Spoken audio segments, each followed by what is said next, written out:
저는 여러분과 함께 사무엘상 11장 1절에서 7절과 24장 1절에서 6절 이 두 본문을 가지고 함께 말씀을 좀 나누도록 하겠습니다. 다 같이 제가 한 절, 여러분이 한 절 이렇게 좀 읽었으면 좋겠습니다. 암몬 사람 나하스가 올라가서 길랏 야베스에 맞서 진침해 야베스 모든 사람들이 나하스에게 이르되 우리와 언약하자 그리하면 우리가 너를 섬기리라 하니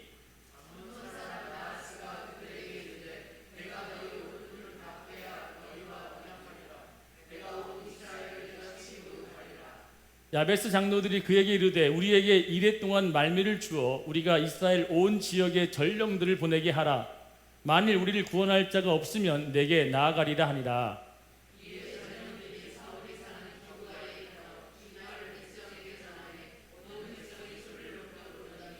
마침 사울이 밭에서 소를 몰고 오다가 이르되 백성이 무슨 일로 우느냐 하니 그들이 야베스 사람의 말을 전하니라.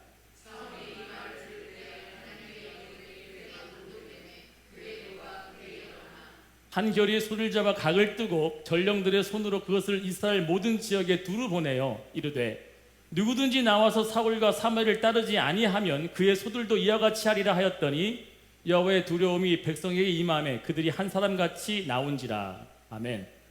24장 1절 6절 있습니다. 사울이 블레셋 사람을 쫓다가 돌아오매 어떤 사람이 그에게 말하 이르되 보소서 다윗이 엔게디 광야에 있더이다 하니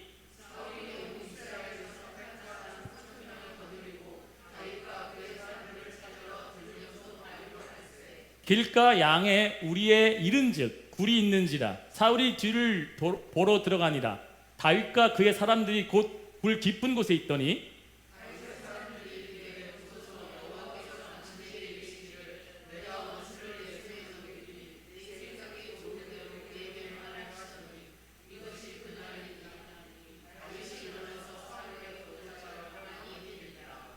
그리한 후에 사울의 옷자락 뱀으로 말미암아 다윗의 마음이 찔려 자기 사람들에게 이르되 내가 손을 들어 여호와의 기름 부음을 받은 내 주를 치는 것은 여호와께서 금하시는 것이니 그는 여호와의 기름 부음을 받은 자가 됨이니라 하고. 아멘.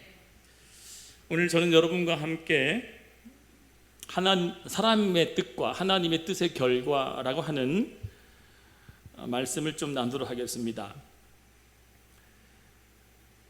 다윗에 대해 말씀을 나누다 보면요, 다윗과 같은 신앙이 되어야 한다고 배웠을 겁니다.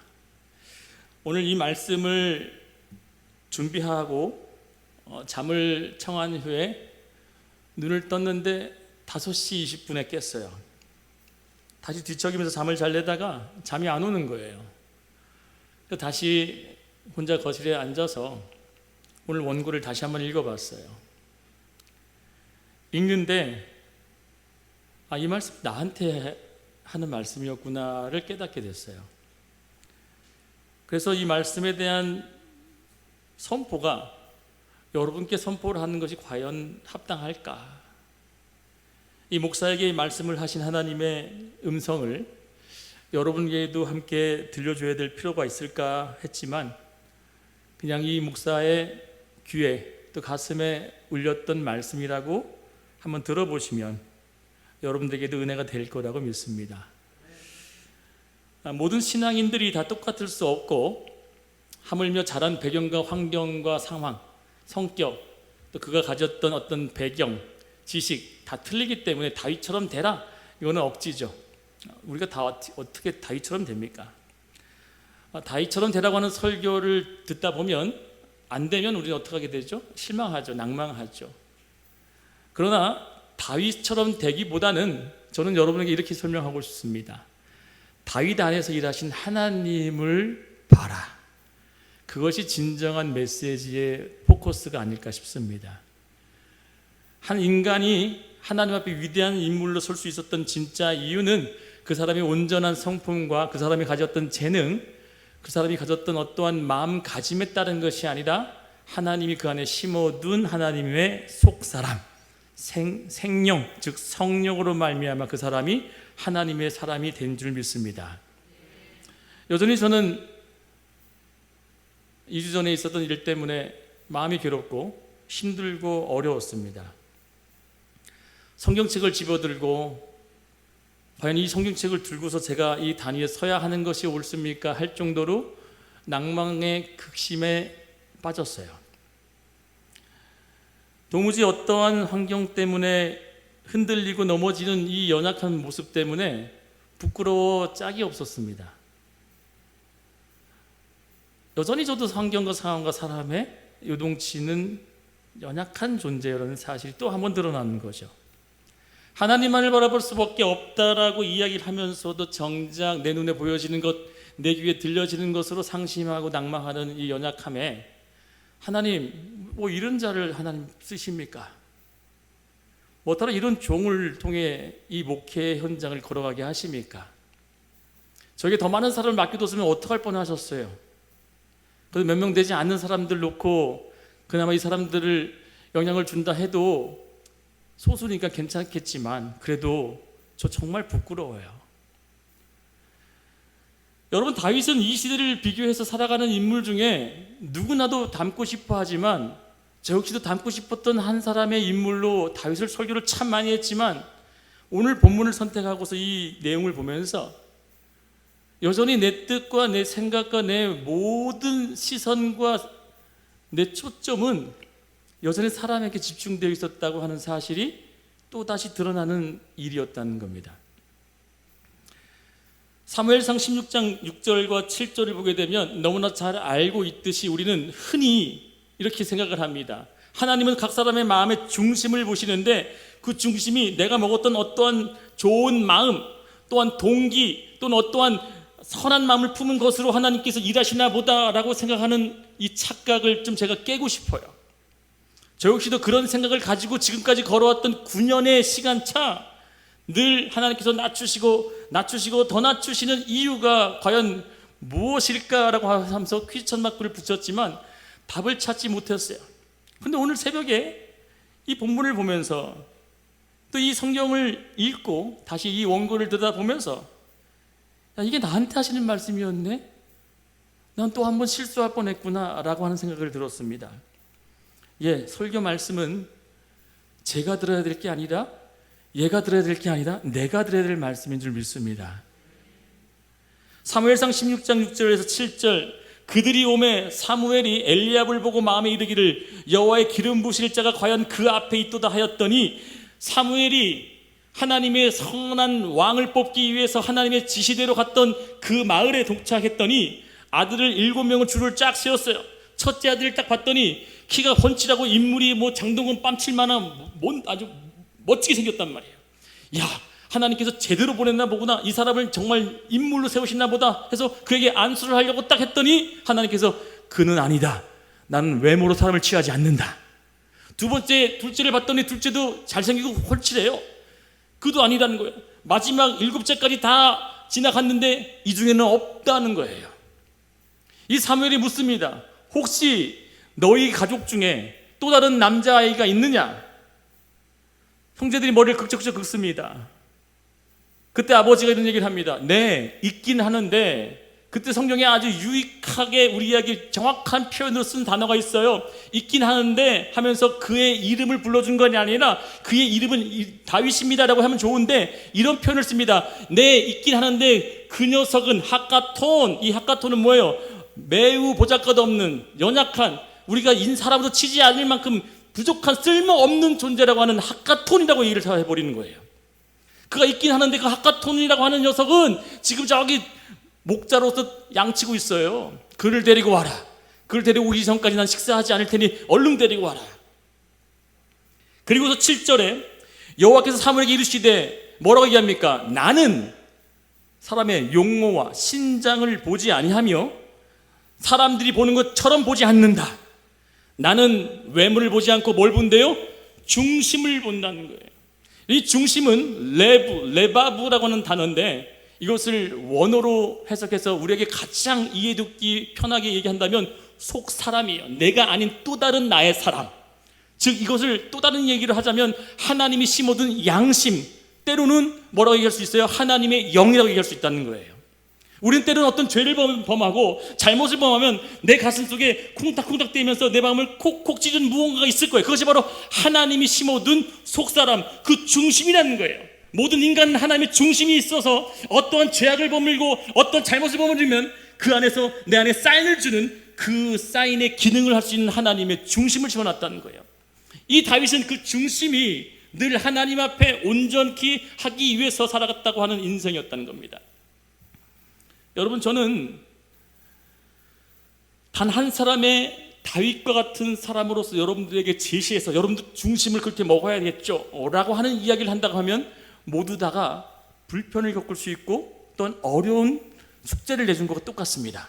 그러나 이 다윗이 하나님의 온전한 사람이 될 수 있었던 진짜 이유는 하나님이 이미 그 영혼에게 하나님의 선한 것들을 심어두셨고 그 심어두신 것으로 말미암아 하나님의 일하시겠다고 하는 뜻이 펼쳐진 줄 믿습니다. 저는 이곳에 있는 여러분들이야말로 하나님의 생명이 심어졌고 그 생명으로 말미암아 응답되어졌기 때문에 저는 하나님의 음성을 듣고자 하나님의 뜻에 따르고자 이곳에 앉아 계심을 믿습니다. 여러분, 오늘 본문은 사울이 어떻게 왕이 됐는지에 대한 이야기를 하고 있습니다. 당시 이스라엘 백성들이 옆에 나라를 봤더니 사람들이 왕을 세워두고 그 왕이 엄청난 통치력을 갖고 힘을 과시하면서 이 정치를 잘하는 거 보고 이스라엘 백성들은 그동안 왕이 없었잖아요. 왕이 누구였어요? 하나님이었단 말이에요. 하나님이었던 그 왕을 보이지도 않고 들리지도 않으니까 답답했으니 이들이 하나님께 고백을 하는 거예요. 하나님, 우리도 옆 이웃 나라처럼 왕을 주세요. 저쪽 나라를 봤더니 왕이 키도 엄청나게 크고 인물도 훤칠하고 정말 싸움에서는 큰 장수처럼 일했던 그 왕을 우리에게 주세요. 그 당시 왕은요, 등치가 좋아야 돼요. 키가 커야 돼요. 왜냐하면 그 당시, 지금은요 왕들이 어떻게 해요? 뒤에 전쟁 나면 후방으로 빠지지 않습니까? 옛날 고대 시대의 왕은요 전쟁터에 맨 앞에 나가요. 반지의 제왕 보셨어요? 왕이 맨 앞에 나갑니다. 그래야 사람들을 이끌 수 있는 통치력이기 때문에 칼도요 다른 사람들보다 훨씬 길어야 유리하게 할 수 있을 만큼 신장이 커야 큰 칼을 가겠죠. 마찬가지로 이 당시 때 사울은 다른 사람보다 머리 하나가 더 있다고 그랬어요. 엄청난 큰 키고 인물은 굉장히 잘생겼다고 성경 기록하고 있습니다. 사람들이 다 사울이 왕이 되기를 바랬어요. 하나님은 원치 않았지만, 하나님은 바라지 않았지만 사람들이 원해서 사울을 왕으로 삼았어요. 왕이 딱 되자마자 사울이 가장 먼저 했었던 그 지도력을 발휘했었던 카리스마가 뭔지 아세요? 암몬이라고 하는 나라가 갑자기 공격을 해와서 이스라엘을 위협하고 있는 겁니다. 너희들이 우리와 함께 머리를 숙이지 않고 너희들이 자복하지 않으면 너희들 다 어떻게 한다고 그랬어? 아까 오른쪽 눈을 다 빼버릴 거야. 그래야지 내가 너희들을 내 약속을 믿는 것처럼 받아줄게. 이 얘기를 듣고 이스라엘 민족들이 벌벌벌 떠는 거예요. 와, 암몬 족속은요 그 당시 때 굉장히 잔인한 민족으로서 역사적으로 남아있는 백성들이었는데 그 암몬 족속이 이스라엘 백성들을 대항해서 싸우고자 나왔으니 이스라엘 백성들은 그동안 뭐 했어요? 전투란 걸 해본 적이 없는 사람들이에요. 그랬더니 벌벌벌벌 떨고 있는 거예요. 그때 이 사울이 열이 팍 받아가지고 사람이 뽑았던 이 사람의 왕이 어떤 액션을 취하냐, 소 2마리를 끌고 가다가 소 2마리를 그냥 칼을 들어서 댕강댕강 목을 베서 각을 떠버리는 거예요. 몇 조각? 12조각을 각을 내버린 거예요. 소 2마리를 12조각을 내서 각 지파마다 보내버린 겁니다. 그리고 보내서 뭘 사인을 줬냐면 너희들이 전쟁에 참여하지 않으면 이 소들처럼 너희들의 소들도 어떻게 된다? 다 내가 잘라버리고 없애버릴 거야 라고 위협을 해버려요. 그때 이스라엘 백성들이 이야, 내가 뽑았던 왕이 우리에게 공포정치를 하는 거구나, 우리에게 위협을 주는구나, 그 불안과 위협 때문에 그들이 어쩔 수 없이 어떻게 했다 그랬어요? 한 마음을 가지고 나왔다 그랬어요. 읽었던 본문이 그 본문입니다. 이 사울왕이 사람들을 통치할 때 어떻게 통치했다고요? 위협하고 강한 카리스마로 그들을 하나로 모았어요. 여러분, 사람이 세웠던 이 리더십은 지금 어떤 리더십으로 보여졌습니까? 강한 힘, 그리고 내 권력과 능력으로 그들을 압도하며 끌고 갔었던 리더십이었어요. 그러면 다윗의 리더십은 어떠했을까요? 여러분, 다윗은요 아버지 말씀에 순종하여 도시락을 갖다 주기 위해서 자기 형들을 나갔던 그 현장에 갑자기 골리앗이라고 하는 이 장군이 나와서 막 이스라엘 백성들 조롱하는 거예요. 야, 너희들 중에 싸움 잘하는 사람 나와봐, 나오면 겨뤄봐. 너가 나를 겨루면 우리가 다 너희들에게 절하고 너희들이 종이 될게. 근데 골리앗의 키는요 사울보다 훨씬 더 컸어요. 그러니 사람들이 벌벌벌 떠면서 한 명도 나선 사람이 없게 되는 겁니다. 그러자 다윗이 그 광경을 보고 이 다윗이 꼭지가 돌아버린 거예요. 아니 감히 할례도 받지 않은 이방 민족이 어떻게 이스라엘 하나님의 백성들을 모욕하고 조롱하냐? 어떻게 형들 가만히 있어? 사울왕에도 찾아가서 사울왕 왜 당신이 왕인데도 가만히 있습니까? 이 사울왕도 꼼짝하지 못하고 벌벌벌 떨고 있는 거예요. 그때 이 다윗이 어떻게 했습니까? 제가 나설게요 라고 하면서 지난번에 보셨죠? 물맷돌을 돌려서 힘을 탁 뺐더니 힘을 뺏는 그 힘이 어떻게 됐어요? 오히려 하나님의 힘으로 역사하시더라. 기억나실 거예요. 이 하나님의 역사하심으로 말미암아 다윗이 갑자기 인기가 확 올라간 거예요. 사울왕보다 훨씬 더 인기가 올라갔던 이 다윗이 갑자기 어떤 사태에 빠집니까? 사울왕의 미움을 받게 되는 거예요. 사울왕이 그날 그 이후로 성경이 얘기합니다. 그날 그 이후로 사울왕이 호시탐탐 다윗을 죽이고자 하였더라. 수금을 타고 있었던 다윗에게 갑자기 창을 던졌는데 잽싸게 피해서 모면에 섰던 게 여러 차례였다는 거예요. 하도 죽이려고 했던 건 위협이 심했더니 이 다윗이 그냥 도망쳐 버립니다. 그러면 잊어버리면 되잖아요. 근데 어떻게 했어요? 이 사울이 그 도망친 다윗을 어떻게든 죽이려고 자그마치 1년, 자그마치 2년, 아니요, 자그마치 10년을 다윗을 죽이겠다고 정치를 다 때려치고 자신의 국가를 내버려치고 다윗만 죽이고자 쫓아갔던 10년을 다윗은 도망다니고 사울은 추격하고 그것을 자그마치 10년을 했어요. 근데 우리 읽었던 본문이 바로 24장 본문이 무슨 내용이냐? 어느 날 사울왕이 다윗을 쫓아가다가 갑자기 급동이 내린 급동. 여러분 그런 경험 있으시죠? 갑자기 차를 운전하다 급동나면 얼마나 막 머리 삐삐 치고 막 사울왕이 급동이 딱 찾아온 거예요. 자기들 부하들을 잠시 안도시킨 다음에 나 지금 일 좀 보러 가겠다 라고 하면서 어느 굴 안에 딱 들어간 거예요. 그런데 기가 막히게 이 사울왕이 급동을 하려고 들어갔던 그 굴이 알고 봤더니 다윗과 다윗의 부하들이 뭐하고 있었던 거예요? 숨어 있었던 곳이었어. 숨어 있고 있는데 갑자기 누가 하나 들어오는데 누가 들어와? 사울왕이 들어오는 거예요. 사울왕이. 그래 바지를 내려서 딱 가서 안고서 막 이를 보는 거예요. 옆에 있었던 신하가 얘기합니다. 다윗 왕이시여, 지금이 절호의 찬스입니다. 지금이 얼마나 좋은 기회입니까? 칼을 들어 저 사울왕을 죽이십시오 라고 사울왕의 목을 따라고 다윗에게 요청합니다. 다윗이 칼을 싹 뽑습니다.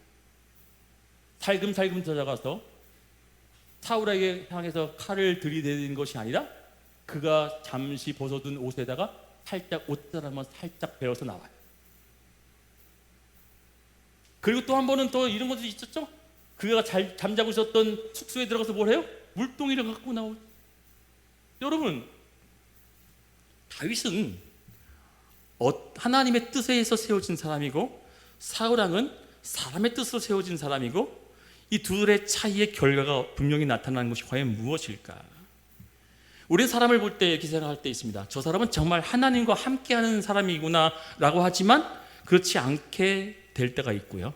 반대로 무슨 저런 사람이 하나님과 함께해 라고 하는데 하나님과 함께하는 사람을 볼 수가 있어요. 즉 이 얘기는 무슨 얘기입니까? 함부로 우리가 하나님이 그 사람에게 있다 없다 얘기할 수 있다 없다 없다는 거예요. 내 판단으로 저 사람은 하나님과 함께 하시는 사람일 거야 라고 하지만 아닐 수도 있고 저 사람은 하나님과 함께 하지 않을 것 같아. 근데 하나님과 함께 할 수도 있다는 사실은 무슨 얘기냐? 하나님은 우리가 내 마음대로 컨트롤하시는 대상이 아니다라는 사실입니다. 여러분, 그렇다면 이런 맥락에서 제가 여러분께 좀 예를 편하게 드리기 위해서 얘기하고 싶은 게 하나 있어요. 저희 교회의 어떤 형태, 여러분 우리 교회에 출석하신 여러분들에게 우리 교회 이런 교회입니다라고 이야기를 하려고 했던 목적이 이 안에 담겨있는 내용이에요. 무슨 얘기냐? 여러분 주변 신앙인들을 한번 돌아보시면 또 교회를 한번 가만히 보시면 율법적인 교회들, 굉장히 율법적이고 아주 체계적으로 잘 이렇게 규칙과 어떤 집사면 이렇게 해야 되고 장로 이렇게 해야 되는 어떤 그게 잘 세워진 교회일수록 부흥이 돼요? 아니면 부흥이 안 돼요? 여러분 가만히 생각해 보세요. 이단들이 부흥이 돼요? 부흥이 안 돼요? 이단들은 굉장히 철저하죠. 하물며 요만한 아이들, 서희애 같은 아이, 서은이 같은 아이들도요 철저한 규칙과 규율을 세워놔서 그걸 어기면요 서로들 간에 정지하게끔 만들고, 막 어떤 데는 어떤 추정식 보니까 막 따기 때리는 데들 혹시 보셨나 몰라. 막 따기를 막 때려요. 막 목사가 막 따기 때리고, 그리고 부부끼리 따기 때리고 자녀와 엄마가 막 따기 때려. 막 보셨나요? 혹시 그런 거? 저는 봤어요. 추정식빙 한번 나갔어. 굉장히 율법으로 철저하게 세워지고 그걸 제시하는 교회마다 부흥이 일어납니다. 왜 그런지 아세요? 우리 인간은 내가 무엇을 지키면 나 스스로 뭘 하냐면 안도감을 찾아요. 내가 이만큼을 지켰으니까 내 안에 스스로 뭐 해요? 칭찬을 해주고 내가 그것을 이뤄냈기 때문에 내 스스로 안도감과 위로감을 준다는 거예요. 그 심리를 이용해서 철저히 율법적인 것으로 우리에게 제시하는 교회마다 어떻게 보면 부흥할 수 있는 요지가 더 크다는 거죠. 그럼 우리 교회는 어떤 교회입니까? 저희 교회요? 거의 율법이 없죠. 이 목사부터 시작해서 굉장히 자유로운 목사이고 또한 굉장히 권위적이지도 않고. 그러면 여러분, 제가 어떻게 이렇게 되어졌을까? 아니요, 저는 처음부터 이러지 않았어요. 우리 전도사님이 더 잘 아실 거기 때문에 제가 거짓말할 수 없잖아요. 저희도 처음엔 굉장히 보수적이고 율법주의적이었던 사람이었습니다. 그런데 하나님께서 저를 깎고 다듬고 낮추셔서 저로 하여금 전에 사람의 뜻으로 세워졌던 사울 왕처럼 저 역시도 어떤 카리스마적인 것들, 어떤 은사적인 부분으로 어떤 하나님의 압도적인 사람들을 끌을 수 있을 만한 것들로 사람들을 끌었었던 리더십이었었어요. 근데 지금은 어떤 리더십인지 아세요? 지금은 완전히 달라졌어요. 여러분들에게 있어서 예를 들어서 지금 당장 어떤 일들을 현상을 보여서 여러분들에게 우와 놀랄만한 일들도 증명해내 보일 수도 있어요. 그럼 사람들이 우와 대단하다라고 하면서 그걸 보면서 저의 리더십을 칭송할 수도 있게끔 만들 수도 있어요. 그런데 그것은 아무것도 아니라는 걸 저는 알기 때문에 더 중요한 것은 하나님의 뜻으로 세워진 사람들의 공통점의 리더십이 무엇이냐라고 봤더니 공통적인 리더십은 예수님을 비롯하여 어떤 리더십이었다? 바로 다 섬김의 리더십이었다. 저는 그래서 그때부터 2017년, 18년 그 타임부터 그래 완전히 내 패러다임을 바꾼 거예요. 학생들에게 다 섬기고, 우리 교회가 다 섬기는 교회 아니겠습니까? 부름받 자체가 기빙, 주둔 교회였기 때문에 섬기는 마음으로서 해야겠다라고 하면서도 제가 이 말씀을 왜 저한테 얘기했느냐, 그렇게 하겠다라고 해놓고서도 여전히 제 마음 한구석에는 그렇게 하지 못했던 사람을 인식하고 사람을 보면서 사람을 신경 썼던 그 모든 것들이 제 스스로 자꾸만 불쑥불쑥 튀어나왔던 내 모습이, 하나님께서는 조 목사 그거 아니잖아, 그 모습은 내가 기뻐하는 거 아니잖아 라고 하면서 저를 계속 다독거리는 제 모습이 어쩌면 이 자리에서도 여러분에게 고백되어 줄 수밖에 없게 만들었다는 거죠. 왜요? 저는 그러면서 아주 놀라운 걸 오늘 또 깨달았던 게, 저희 사모가 저한테 지나가는 얘기로 했는데 저는 처음에는 잘 귀담아 듣지 않았어요. 당신은 정말 하나님이 함께하는 사람인 것 같아. 그때가 어떤 상황인지 아세요? 정말 힘들고 어렵고 마치 2주 전에 있었던 그런 일들이 벌어질 때마다 꼭 그럴 때마다 저에게 그런 얘기를 해줘요. 내가 왜? 라고 하면서 최근에 그 얘기를 물었어요. 그때는 묻고 싶지 않았죠. 기분도 안 좋고 마음도 상하고 자존심도 있고. 근데 이번에서도 최근에 물었어요. 왜 그렇게 생각을 해? 했더니 여보, 만일 다른 목사님들에게 그런 일들이 있다고 해봐. 하나님이 그냥 두지 않고 그냥 내버려 두시는 거지. 나쁘게 되든 그것이 하나님의 뜻이 아니든. 그런데 당신이 하나님 뜻에 조금만 벗어나거나 당신이 하나님의 마음을 품지 못하면 하나님이 영락없이 당신을 치시는 걸 보면 하나님은 당신을 정말 사랑하고 붙잡는 것 같아. 그러는 거예요. 네, 그런 것 같아요. 그래서 제가 원망을 했거든요. 하나님, 저 좀 제발 좀 내버려 두시면 안 돼요? 왜 저 요만큼만 눈을 돌려도, 요만큼만 제 안에 인간적인 마음을 가져도 영락없이 예! 라고 하면서 저에게 맴매하듯이 야단치듯이 저에게 정신 번쩍 들게 만드는 그 일들을 자꾸만 저에게 주시는 걸 보면서, 그래, 하나님은 나를 그렇게도 소중히 여기면서도 한편은 뭐예요? 나를 통해 하나님의 큰 뜻을 이루어 가시겠다고 하는 그 사랑의 계획이 있구나를 보게 되었다는 사실이에요. 여러분, 하나님 행하시는 일은요, 납득이 여러분 잘 됩니까? 우리 오늘 도영이가 기도했잖아요. 그들의 마음, 그들의 삶, 하나님 다시금 회복되게 해달라고.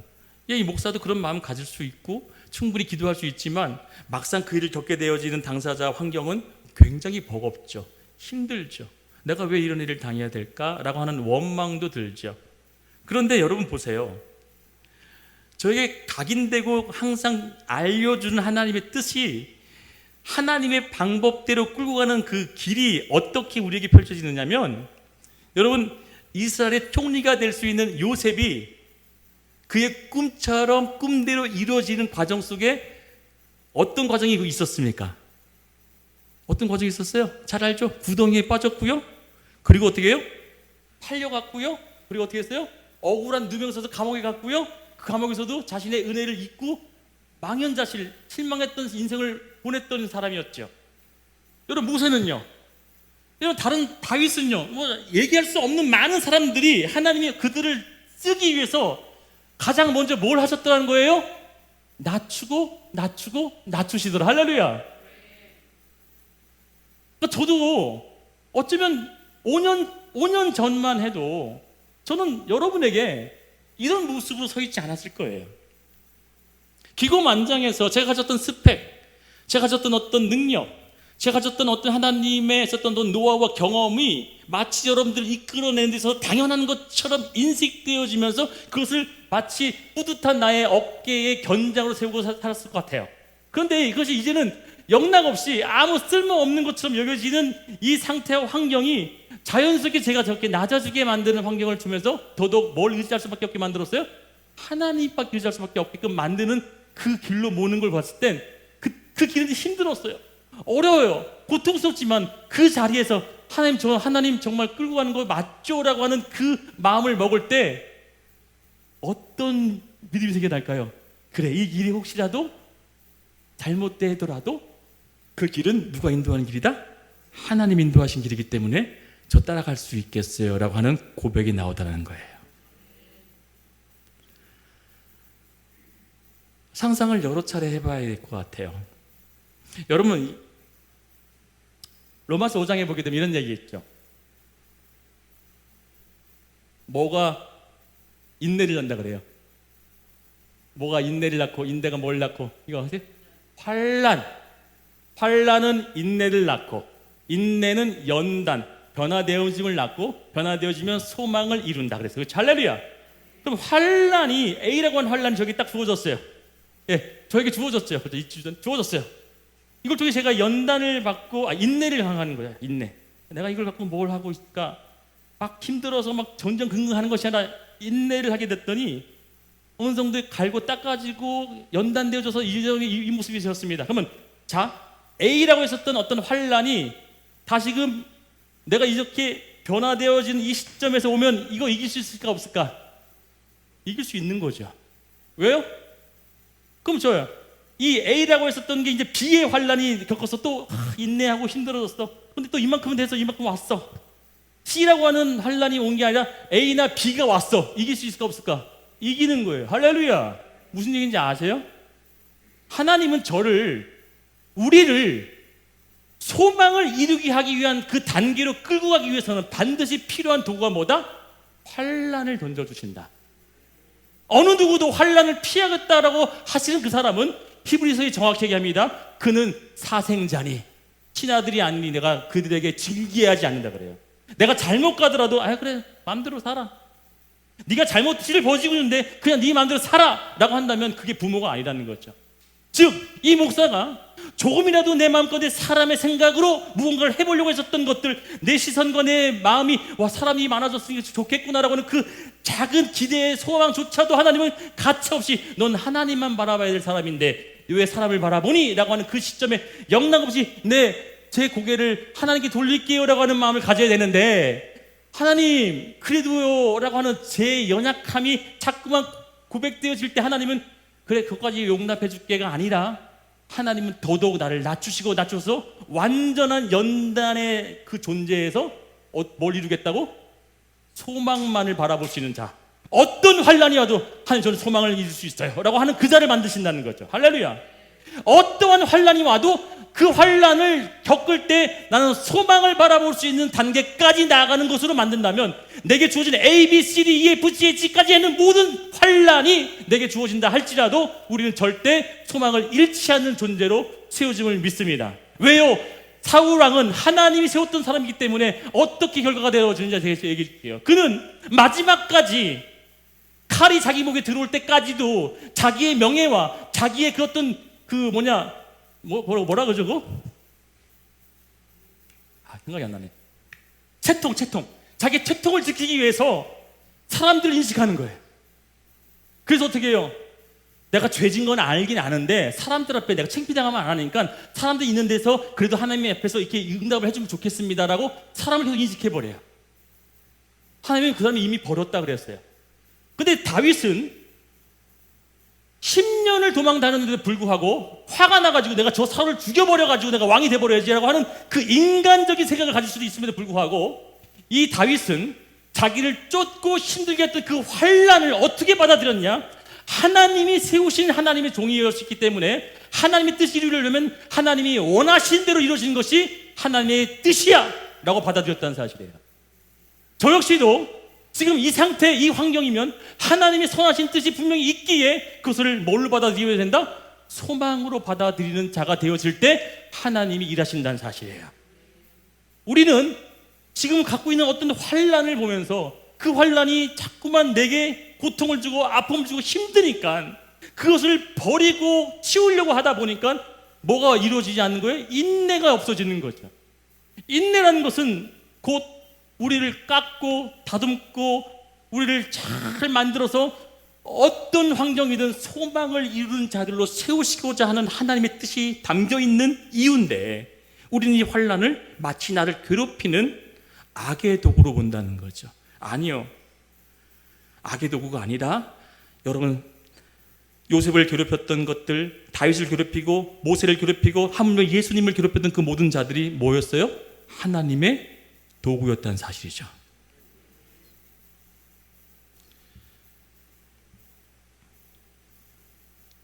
볼까요? 과연 진짜 그 말이 사실인지? 성경은 사울을 괴롭혔던, 사울을 힘들게 했었던 환경, 다윗을 괴롭혔던 모든 것들을 정확히 얘기합니다. 누가 했는지 볼게요. 시작. 여호와의 신이 사울에게 떠나고 여호와의 불이신 악신. 맞아요, 틀려요? 악신이 스스로 했대요? 하나님께서 허락하셨대요? 정확히 봐요. 악신이 스스로 사울과 다윗과 요셉을 괴롭혔대요? 하나님이 허락하셔서 하셨대요? 하나님이 허락하셔서 하셨다는 거예요. 우리에게 주어졌던 어떤 일에 모두 다가 하나님이 주어졌던 어떤 악한 일처럼 보여지는 것을 난 어떻게 대해야 했느냐, 나 자신만 보면 된다는 거예요. 저는 드러나심이라고 하는 설교를 4주에 걸쳐서 했었죠. 어쩌면 우리 안에 추악했던, 내 안에 여전히 하나님의 것이 아닌 사람의 것들로 가득했던 것으로 반응하고 대했던 그 모든 것들이 결국엔 하나님이 탁 던져놓은 악의 도구의 시험에 우린 다 넘어졌다고 생각이 들어요. 결국은 사람의 뜻으로 세워지고 이루어진 것들은 결국엔 다 사람의 뜻으로 무너지고 없어져 버리고 만다는 이 사실. 그래서 오늘 본문을 보게 되면, 고은아 다음부터 제목을 중간중간에 넣어줘. 자, 볼게요. 자, 이거 읽어봅니다. 시작. 사울이 이르되 내가 범죄하였으리라도 이제 청하옵나니 내 백성의 장로들 앞과 이스라엘 앞에서 나를 높이사 나와 함께 돌아가서 내가 당신 하나님 여호와께 경배하게 하소서. 사울이 얘기한 거죠. 여전히 뭘 신경 쓰는 거예요? 사람을 신경 쓰는 거예요. 내 장로들과 내 백성들 앞에 나를 좀 제발 좀 채통 좀, 내 체념 좀 시켜주세요. 제 체면이 말이 아니잖아요 하면서 자신을 여전히 높여달라고 하는 거예요. 누구 신경 쓰는 거죠? 사람을 신경 쓰는 거예요.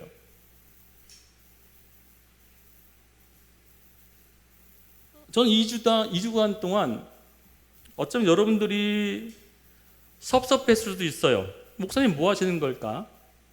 어떤 일이 벌어졌는데 어떤 반응도 하지 않고 와서 위로도 해주지 않고 뭐 해명도 해주지 않고 하나님만 붙잡았어요. 인간의 이야기를 하면 인간의 생각이 나올 것 같아서 그냥 하나님께 모든 걸 고하고 하나님께 매달리고 부탁을 했을 뿐이었어요. 그래서 죄송하지만 우리 여기 앞에 앉아 계신 우리 김은숙 집사님께서 이번 상황으로 굉장히 힘들고 어려웠다고 하면서 어떤 마음의 부정적 결단을 가지셨어요. 그러니까 저희 마지막 통화라고 하면서 더 이상 힘들어서 교회를 못 나올 것 같아요 그랬어요. 제가 어떤 설명도 하지 않았어요. 그래서 전화해 대고 어떤 설명도 하지 않았어요. 딱 이 한마디만 할게요 그랬어요. 집사님, 제가 이 한마디만 할게요. 그리고서 결정하세요. 어떤 얘기 했는지 아세요? 지금 집사님 앞에 하나님이 계시다면 어떠한 생각을 가지실 건가요? 라고 했어요. 그러자 잠시 한 몇 초 침묵이 이르시더니 목사님, 제가 교회 갈게요. 근데 우리는 왜 실수하냐면요, 다윗이 실수를 범하지 않았던 이유가 뭐였죠? 칼을 들고 사울을 죽이려고 하지 않았고요. 나는 하나님 앞에서 하나님이 세웠던 동의이기 때문에 내가 함부로 할 수 없어라고 늘 하나님을 두려워했던 사람이었던 거죠. 내 말 한마디, 내가 어떤 결정 하나, 내가 어떤 행동 하나도 어쩌면 하나님 앞에 내가 정말 떳떳하게 할 수 있다? 그럼 하세요 라고 했어요. 제가 그 결정, 그 일, 하나님이 기뻐하실 일이라고 한다면 하세요. 교회를 떠나는 일이 하나님이 정말 기뻐하시는 일이다? 그럼 하세요. 제가 붙잡지 않습니다. 그러나 내가 할 수 있는 어떤 일 중에 정말 하나님이 생각하고 하나님이 기뻐하시는 일들로 한다면 그것을 하겠지만, 그렇지 않다면 빨리 하나님의 뜻을 쫓는 것이 우리가 가져야 될 마음입니다 그랬어요. 사람의 뜻으로 세워진 사람은 죽기까지도 사람의 생각으로 자신의 생명을 결국엔 어떻게 했어요? 자신의 칼로 자기를 죽인 게 아니라 자신의 신하에게 칼을 주고 어떻게 하래요? 자기를 죽여달라 그러죠. 끝까지 뭐예요? 죽을 때까지 사람을 의지하죠. 죽을 때까지도 자신의 그 장수에게 칼을 주면서 자기를 죽여달라 그랬죠. 마지막 자기가 스스로 자결할 수도 있는데 끝까지 사람을 의지하죠. 다윗은 어떻게 했어요? 끝까지 하나님 앞에 자신의 부족을 드러날 때도 그는 옷을 찢고 머리에 재를 뿌리고 3일을 금식하며 기도했어요. 여러분, 우리 뭐에 차이점이 있을까요? 결국엔 이 두 사람의 결과가 어떤 결과였을까요? 하나님이 끝까지 붙잡고 사용하는 사람들은 어떻게 됐느냐? 하나님이 반드시 오늘 말씀하신 것처럼 그의 소원으로 이루어지는 날까지 이루어내시더라. 환난은 인내를 낳고 인내는 연단을 이루고 연단은 소망을 이룰 줄 암이라. 할렐루야. 말씀을 마치겠습니다. 이 목사가 사람을 인식했나 봅니다. 네, 맞습니다. 우리 찬양팀한테도 정말 미안해요. 많이 회개했어요.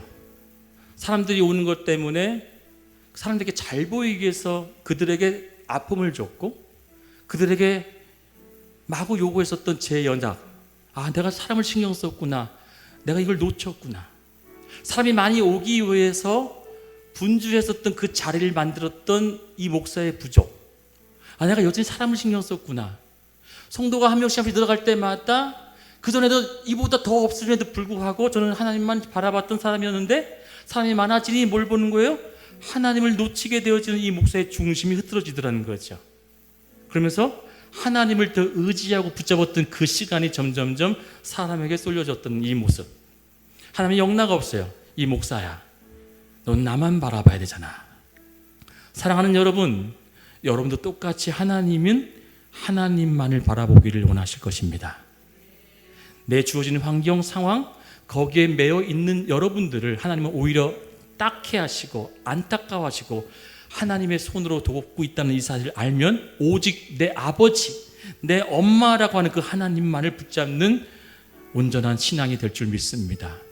오늘 저는 여러분에게 저의 고백을 드리는 것처럼 드렸지만 여러분에게도 하나님의 음성이 닿기를 원합니다.